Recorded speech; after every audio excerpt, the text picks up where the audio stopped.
You know that feeling when you're staring at your banking app and honestly, it just feels like the number is mocking you? It's like you work 40, maybe 50 hours a week. You skip the fancy coffee. You start bringing those sad little Tupperware lunches to work. You do everything right. And at the end of the month, you look at your savings and it's gone up by what, 50 bucks? Maybe 100 if you were really, really disciplined. And then, because the universe has a twisted sense of humor, your check engine light comes on, or you get a cavity, and poof, that tiny little progress you made just evaporates.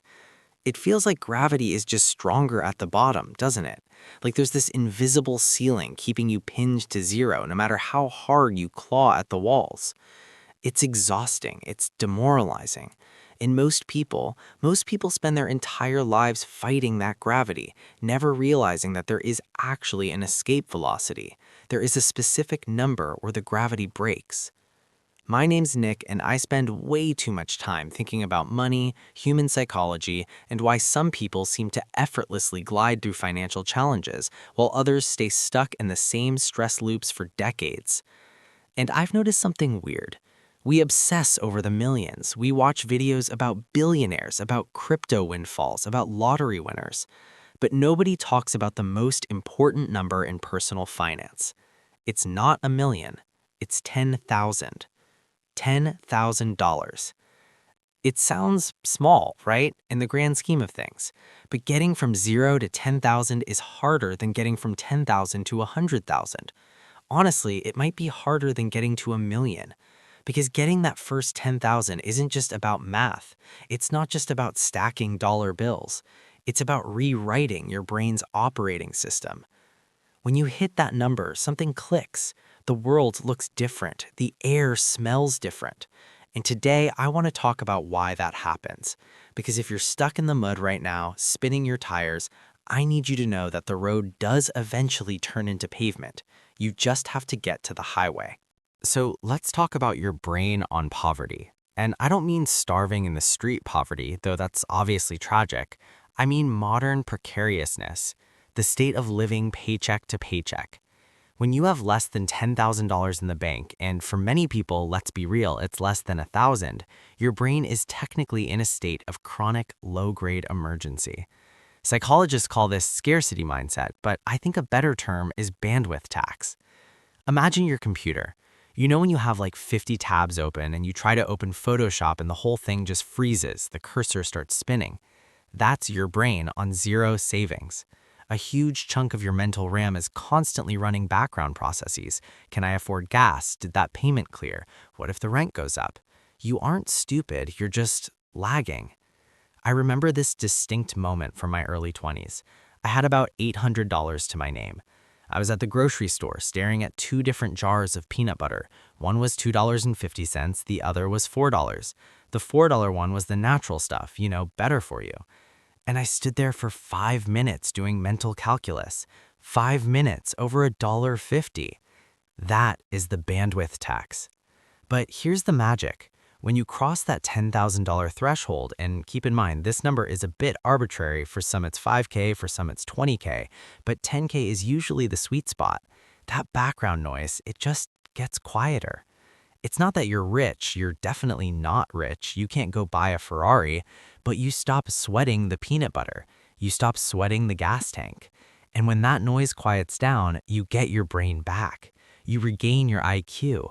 Suddenly, you have the mental energy to think about the future instead of just surviving the present.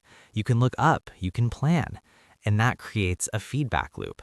Because you're planning, you make better decisions. Because you make better decisions, you save more money. And the cycle reverses. Instead of a death spiral, it becomes an upward spiral. That's the first shift.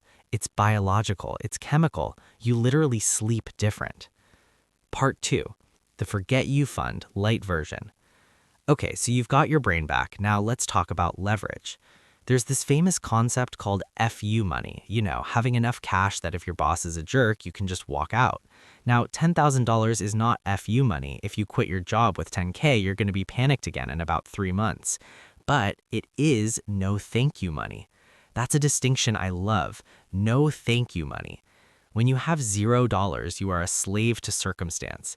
If your boss asks you to work late on a Friday for no extra pay, you have to say yes. You're terrified of losing that paycheck. If your landlord refuses to fix the heater, you're afraid to complain because you can't afford to move. You are trapped in a corner. But at $10,000, the dynamic shifts just a tiny bit.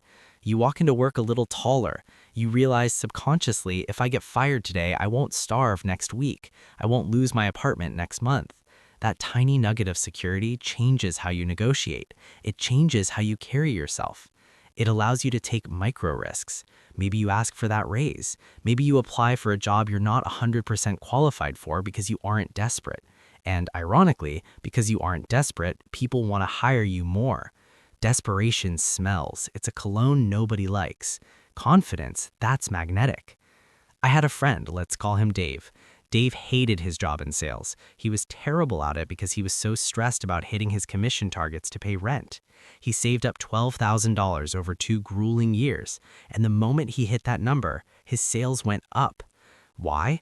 Because he stopped pushing so hard. He stopped sounding like a desperate salesman and started sounding like a consultant. He didn't need the sale, so he got the sale. That is the paradox of wealth. Money flows to the people who need it least, and the first $10,000 is your entry ticket into that club. All right, let's get a little nerdy for a second. I promise, no complex charts, just vibes. Einstein supposedly said compound interest is the 8th wonder of the world. Whether he said it or not, it's true. But here's the thing nobody tells you about compound interest. It is incredibly boring and underwhelming at the beginning. Let's say you invest $1,000 and you get a great return. The market goes wild, up 10% in a year. You made $100. Woo! Who? I mean, that's a nice dinner, maybe 2 nice dinners if you skip the appetizers. It's not life-changing. It doesn't feel like wealth. It feels like a rounding error. It's easy to look at that $100 and think, why am I bothering? I could have just spent that $1,000 on a weekend trip and had way more fun. But at $10,000, the math starts to get tangible. A 10% return on $10,000 is $1,000. Now we're talking. That's a month of rent for some people. That's a new laptop. That's a plane ticket to Europe. Suddenly, your money is working almost as hard as you are. You can see it. There is a psychological threshold where the returns on your money start to feel significant enough to motivate you to save more. When you see your account jump by 4 figures just because the market had a good month, it's addictive, in a good way. It's like rolling a snowball. At first, it's just a handful of flakes. You're packing it tight, your hands are freezing, and it looks pathetic. But once it gets to a certain size, let's say the size of a beach ball, every time you roll it, it picks up massive amounts of snow. The first $10,000 is packing the snowball. Everything after that is just rolling it down the hill. This one is weirdly specific, but stick with me. It's the boots theory of economics. Terry Pratchett wrote about this. The idea is that a rich man buys a $200 pair of boots that lasts 10 years. A poor man can only afford the $20 pair of boots, but they fall apart every 6 months. Over 10 years, the poor man spends $400 on boots and still has wet feet, while the rich man spent $200 and has dry feet.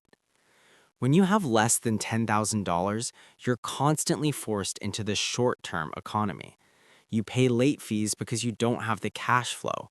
You buy the cheap car that breaks down constantly because you can't afford the reliable one. You buy the small pack of toilet paper because you can't afford the bulk pack at Costco. It's expensive to be poor. Once you have that $10,000 buffer, you can start making strategic purchases. You can buy the bulk detergent. You can fix the car problem before the engine explodes. You can pay the parking ticket before it doubles in price. You stop bleeding money on inefficiencies. I remember when I finally had savings, I bought a high-quality mattress. Before that, I was sleeping on this lumpy secondhand thing that hurt my back. Because my back hurt, I went to the chiropractor. That cost money. I was tired, so I bought more coffee. That cost money. I bought the good mattress, my back stopped hurting, I stopped going to the chiropractor, I slept better, and I drank less coffee. The mattress paid for itself in 6 months. That is the power of liquidity. It allows you to step out of the cycle of cheap fix, break, repeat. Part 5. The identity shift. This might be the most important point of all. We talk about money like it's just numbers, but it's mostly identity. When you have zero savings, you identify as someone who is bad with money. You tell yourself stories. I'm just not a numbers person. Money burns a hole in my pocket. I'm destined to be broke. And because you believe those stories, you act them out. You self-sabotage. You get a bonus at work and immediately blow it because your subconscious is thinking, wait, I'm not the kind of person who has money. This feels wrong. I need to get back to zero where I'm comfortable. It sounds crazy, but we seek comfort, even if that comfort is poverty. But trudging in way to $10,000, that is a journey. It takes time. It takes saying no to things you want. It takes discipline. And by the time you get there, whether it takes you 6 months or 6 years, you are not the same person who started. You have proven to yourself that you can do it. You look at that 5-figure number and you think, maybe I am the kind of person who builds wealth. That identity shift is permanent. Once you realize you have control over your financial destiny, you can't unrealize it. You can lose the money, markets crash, emergencies happen, but you can't lose the skill set you built to get it. You know the path now. It's like riding a bike. The first time is terrifying and impossible, but once you glide for those first 10 feet, you know you can do it forever. Let's get a bit deeper into the philosophy of your life. When you're broke, you sell time to buy survival. That's the transaction. You trade an hour of your life for a sandwich and a roof. When you have a buffer, you can start buying time. What do I mean by that? Maybe you have a brilliant idea for a business, or a YouTube channel, or you want to learn to code. But you're working 2 jobs just to keep the lights on. You have 0 hours left in the day. Your opportunity cost is infinite. You are losing out on your potential future because you are chained to the present. With $10,000, maybe you can afford to drop one of those shifts. Maybe you can take a week off between jobs to study. Maybe you can pay someone else to do your laundry so you can spend those 2 hours working on your side hustle. Capital buys you the most precious resource in the universe, margin. Margin is the space between your load and your limit. When you have margin, you have room for luck to happen. You can't get lucky if you're grinding 24/7 with your head down. Luck happens when you look up. Luck happens when you have the spare time to meet someone for coffee, or read a book that changes your perspective, or tinker with a project that eventually makes you millions. The first $10,000 buys you the margin to get lucky. Now, I want to be honest with you. I don't want to paint this as a sunshine and rainbows journey. Getting the first $10,000 sucks. It just does. It's boring. It's lonely. Your friends are going out to the bar on Friday night. You're staying in. Your Instagram feed is full of people in Tulum and Bali. You're eating spaghetti at home again. There is a social cost to building wealth early on. You have to be willing to look a little bit like a miser. You have to be willing to be the person who says, no, I can't afford that right now, even when you technically have the cash in your wallet. This is the filter. Society is designed to separate you from your money. Every billboard, every commercial, every algorithm on your phone is designed by PhD psychologists to make you spend.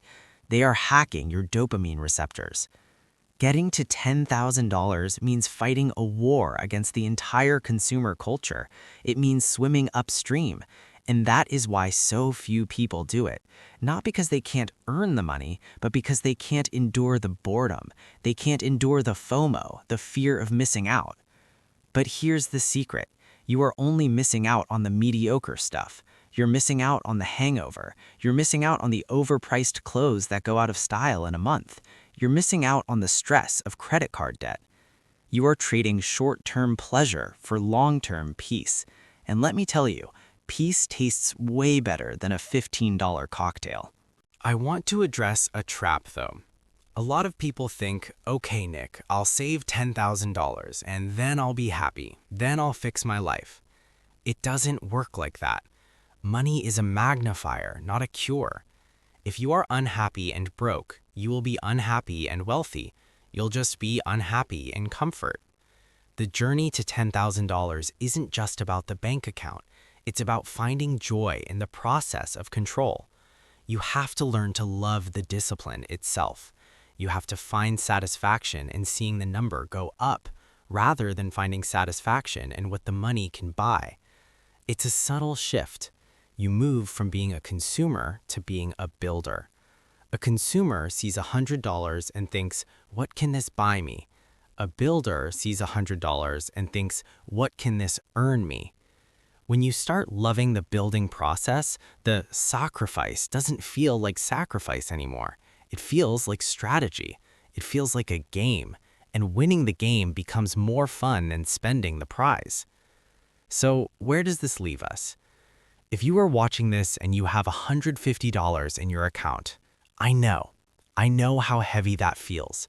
I know it feels like I'm talking about climbing Mount Everest without oxygen. But I want you to focus on the first step, not the summit, just the first step. Getting to $1,000 is a massive victory. Celebrate that. Getting to $5,000 is life-changing, and getting to $10,000, that's freedom. It's not never work again freedom, it's mental freedom. It's the freedom to breathe, to think, to choose. Everything changes after $10,000 because you change. The money is just a scorecard for your personal growth. You become more disciplined, more patient, more confident, and less fragile. And the best part, once you cross that line, the gravity flips. Instead of pulling you down, the momentum starts pulling you up. The money starts making money. The opportunities start finding you. The first 10K is the price of admission to the life you actually want. So stop looking at the millions. Forget the lottery. Forget the crypto moonshots. Just put your head down, pack that snowball, make the coffee at home, drive the old car. Pay the price now so you can pay for anything later. My name is Nick, and I really hope this helps you look at that banking app a little differently today. Thanks for hanging out.